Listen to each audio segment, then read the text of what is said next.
Hello, everybody. I'm Rikki Smith. Welcome to Faith on Friday Presents.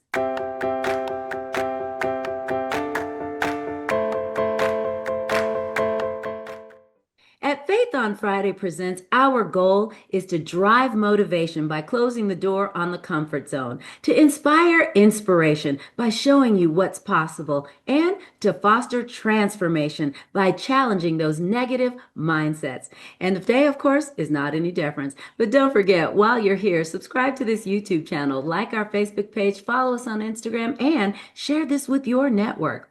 All right, people. So we are starting a brand new year. And what is one of the key words? Resilience.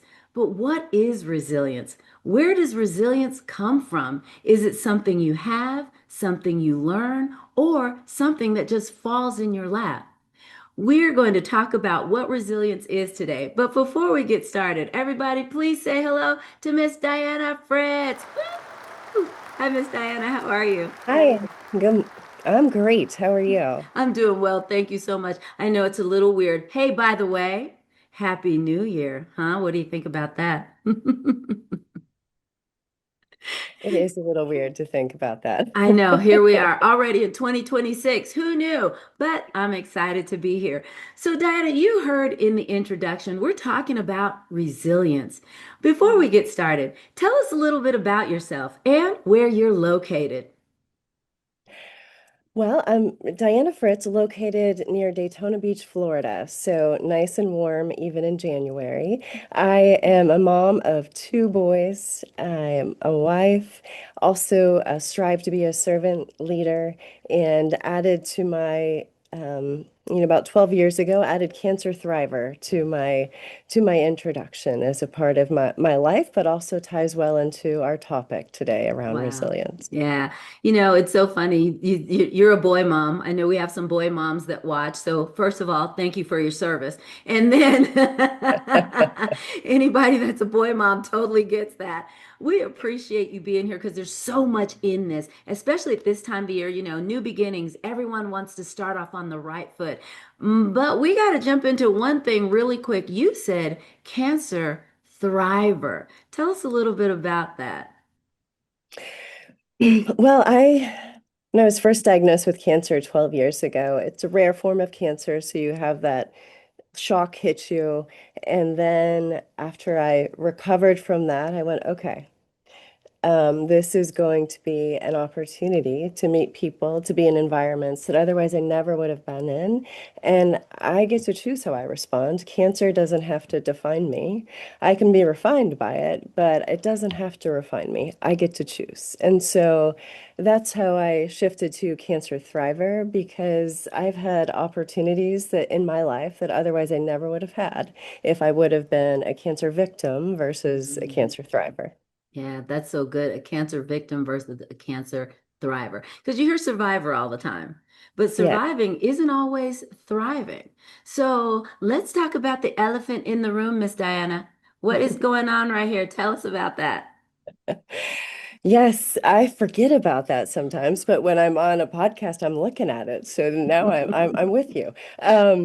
So 12 years ago, when I was first diagnosed with a rare form of cancer near my eye, we were still able to retain my eye. I had four different surgeries that year. My eye was closed for 4 months, but Wow. after the 4 months, we opened the eye and I was still able to see, and we were able to keep the eye. But trying to think through.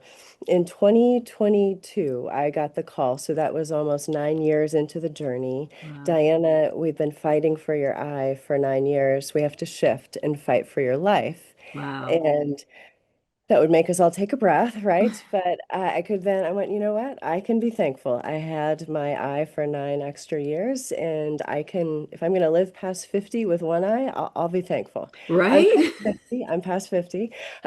So we needed to, the tumor had started to grow behind the eye and was resting on the lining of the brain, Oh, which led goodness. to a pretty intense surgery with four surgeons to go in through the skull and remove the portion of the tumor resting on the brain, remove the eye, remove areas near my sinus, and then fill in what you see today, which is Right. a lovely skin graft from my leg Mm. that helps to kind of keep everything together. Right. So that's my look. I have a skin flap. I will get asked frequently, when are you taking that patch off? And Oh, my wow. answer is always, well, I hope it never comes off because I don't know what that would look like. But Right.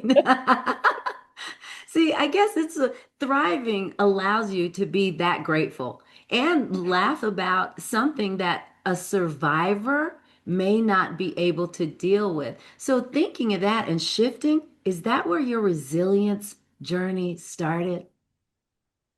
well, I think my resilience journey, or the ability to be resilient, like started when I was younger.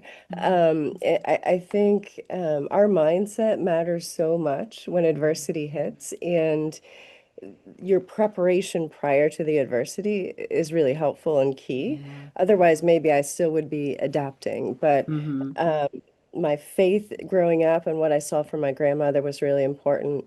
But I also chose to go to college to play a year early to play basketball. That was made Wow. logical sense, right? Just graduate from high school early to do basketball, not Sure. about my career, right?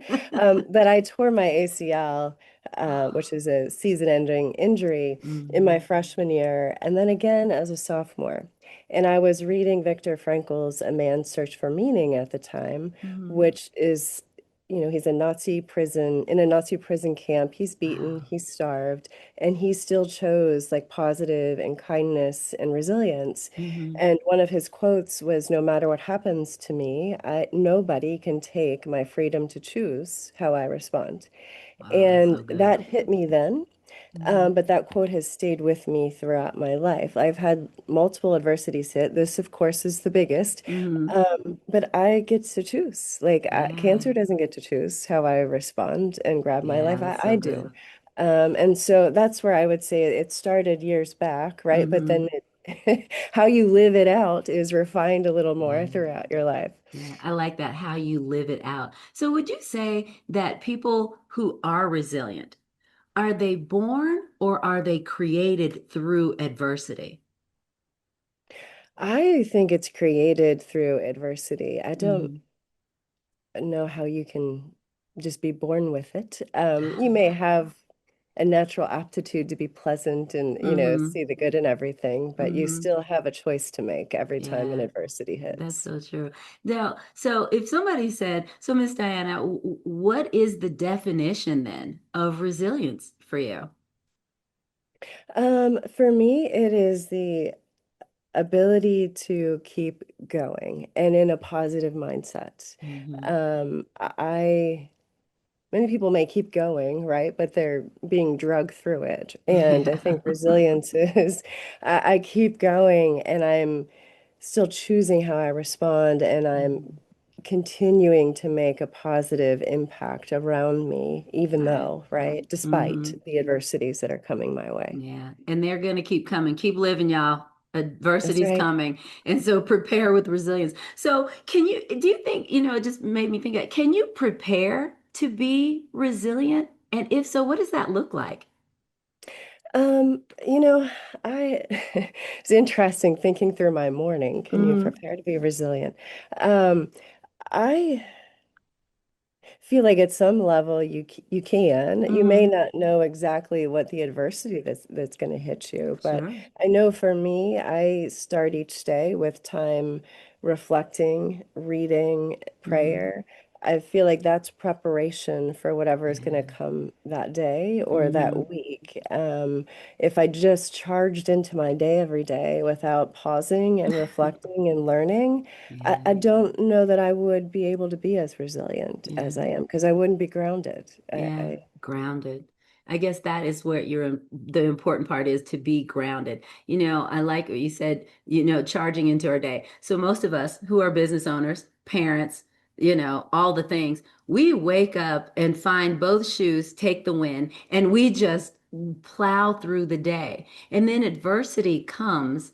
And because we have not, I guess, grounded ourselves in the day, in your faith, in your goal, in your purpose, whatever, adversity comes and pretty much knocks us for a loop. So, in that sort of a scenario, can you? I mean, I don't know if you can say, can you become resistant on or resilient on the fly? Because life is coming. There's no way to get around that. And whether you ground yourself this morning or not, life didn't care. It's going to happen. What do you say to somebody who's like, I didn't ground myself this morning and now I got hit in the face. What can I do now? Well, I think even if you did ground yourself in the morning, right, you're going to get hit in the face throughout the Hmm. day. And it's a matter of whether or not you're learning to just pause and respond versus just react. And Hmm. that is a choice you make all throughout the day. Yeah. Um, I know I had to do that today, right? And go, Yeah. take a pause. Okay, this isn't going to take me down. I don't always make that best choice, but I do think the opportunity is still there. It's just the Mhm. more routine you make it as a part of your life to just pause versus react, it helps Yeah. you to get in that routine. Basketball was a really important sport for me in terms of lesson and application around the mental part of our Hmm. of what I do.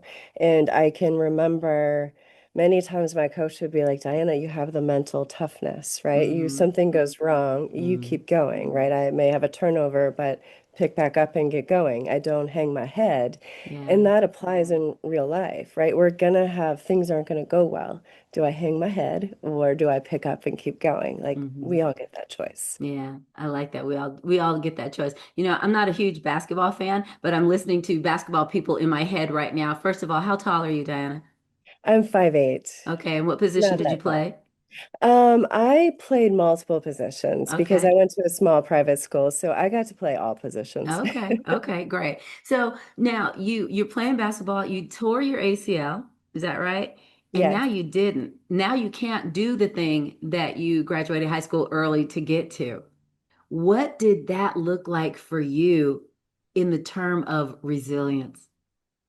Well, at first it was a bit defeating, and and then I had the opportunity to still be a part of the team. I Mm. just, I had to learn that being a part of the team sometimes is just being sitting on the bench and cheering and being an Oh, that's encourager. so good. And that is still really valuable on a team. Sometimes the best leaders on a Mm. team are the ones sitting on the bench. They don't have to So always be in the good. game. Love that. And so that was impactful to me. I also, again, I got to meet and spend time with people at my college that otherwise I wouldn't have met. And Hmm.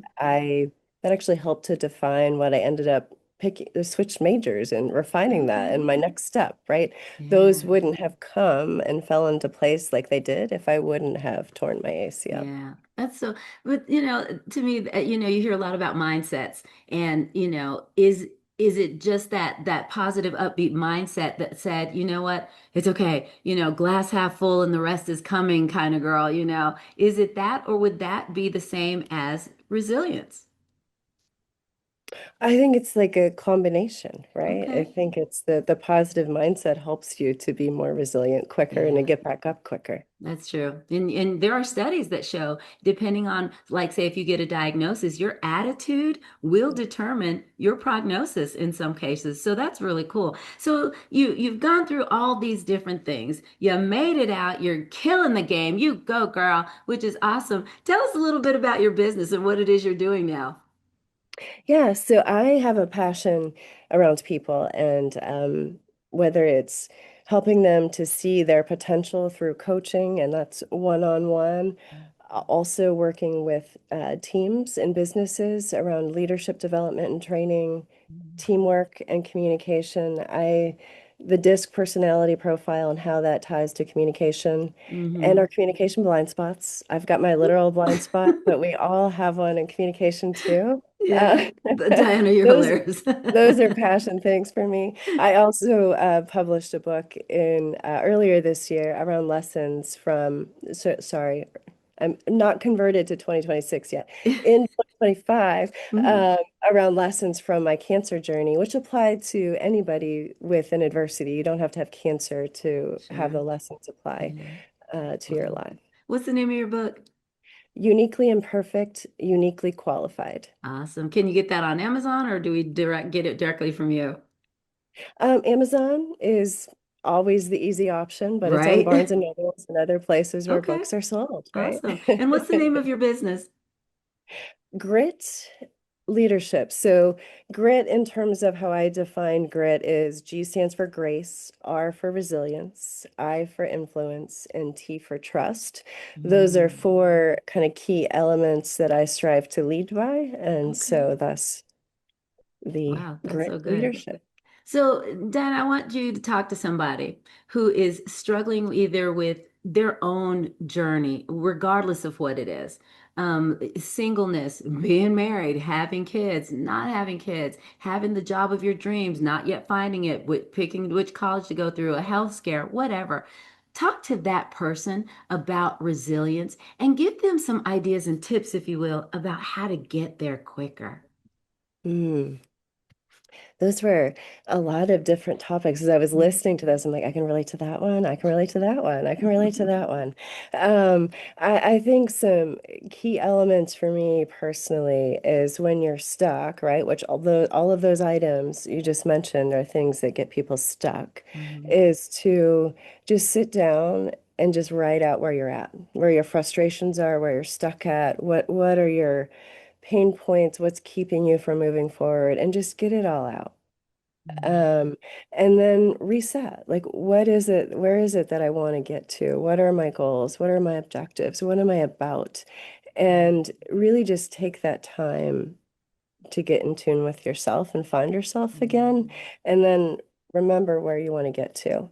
And then at that point, right, you may still need somebody that you need to call on, right, to help coach you through it or to help mentor you through it. I've had many coaches and mentors, but I have found it incredibly helpful to just get out on paper where I'm at Yeah. before I try to help figure out how I'm going to move forward or ask for help to move forward. I need to Yeah. make sure I know where I am.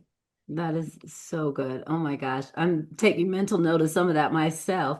It's so insane. Like you said, resilience is possible. And you don't have to be somebody special. You just have to be willing. And I like that so much. So Diana, if somebody wanted to reach out to you to continue this conversation or to work with you, where's the best place for them to find you? Well, my website is a great starting point. The website is grit.com. So GRIT, grit leadership, grit.com. And on the website, you can find different elements in terms of how I help with coaching, with workshops, like I mentioned, around communication blind spots, or leadership training, as well as speaking opportunities. There's a page around my book on the website as well. So multiple areas where you can learn more about what I do, but also there's the contact us form, which is a great way to connect with me. And I'm happy to have a 15-minute quick call just to see how I can help somebody. That sounds great. Don't worry, everybody. If you did not get all of that contact information, everything is going to be in the description below. And don't forget, while you're here, subscribe to this YouTube channel, like our Facebook page, follow us on Instagram, and share this information with your network. Diana, my friend, before I let you go, we got to play a game. Awesome. So the game is super simple. The game is called This or That. I'm going to give you the choice of a couple of things, and you just tell me which one you like the best. Are you ready to play, my friend? I'm ready. Let's go. Let's do this. Coffee.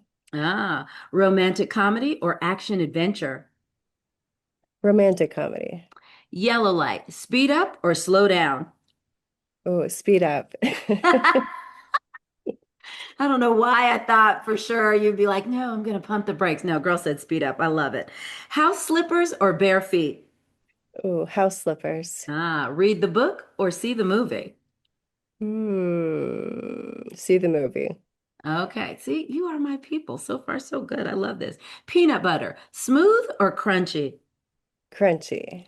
See, and now we can no longer be friends. That's okay. Huh? Night owl or a morning person? Morning person. I could see that. And finally, my friend, if you had to do it all over again, what would you do differently? Hmm.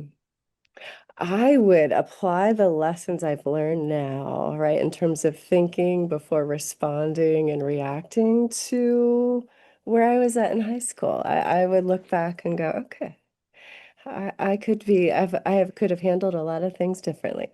Couldn't we all? Couldn't we all? Diana, thank you so much for joining me today. I really appreciate it. Thank you. It was great to be with you today, Rikki. All right, everybody, that's it for this week. But don't worry, we'll be back next week with more Faith on Friday presents Clear. Woo, woo, woo, woo, woo.